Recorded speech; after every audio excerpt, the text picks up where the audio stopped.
विशेष अधिवेशनादरम्यान जयंत पाटील आणि अजित पवारांमध्ये जुगलबंदी रंगल्याचं पाहायला मिळालं। सभागृहामध्ये त्या जुगलबंदीनंतर एकच हशा पिकला। सभागृहात अजितदादा आणि जयंत पाटलांमध्ये रंगलेली जुगलबंदी कशी होती बघूया। विधानसभेच्या अधिवेशनात गंभीर मुद्द्यांवर जशी चर्चा होत असते तसेच काही हलके फुलके क्षणही पाहायला मिळत असतात।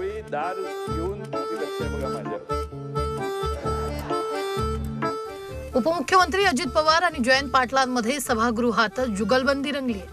आपल्या खुमासदार शैलीतल्या भाषणासाठी जयंत पाटील ओळखले जातात, तर बेधडक वक्तव्यांसाठी अजितदादा प्रसिद्ध आहेत। विधानसभा अध्यक्ष म्हणून राहुल नार्वेकर यांची निवड झाल्यानंतर अनेकांची भाषणं झाली। अजितदादांच्या भाषणानंतर जयंत पाटील भाषणाला उभे राहिले आणि सुरू झाली दादा आणि पाटलांमधील जुगलबंदी। जयंत पाटील भाषणात एक जुना किस्सा सांगत होते। बोलताना जयंत पाटलांनी स्वतःचा उल्लेख आमदाराऐवजी अध्यक्ष असा केला।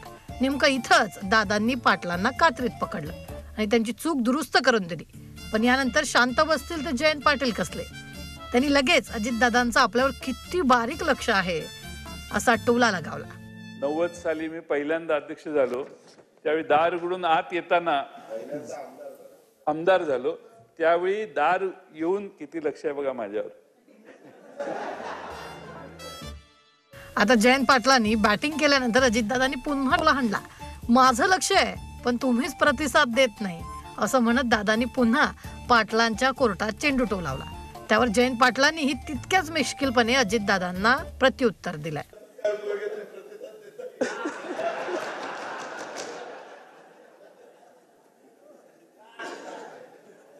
आमच्या पक्षाचा एक वाक्य आहे, दादा आपल्या पक्षाचं, योग्य वेळी योग्य निर्णय।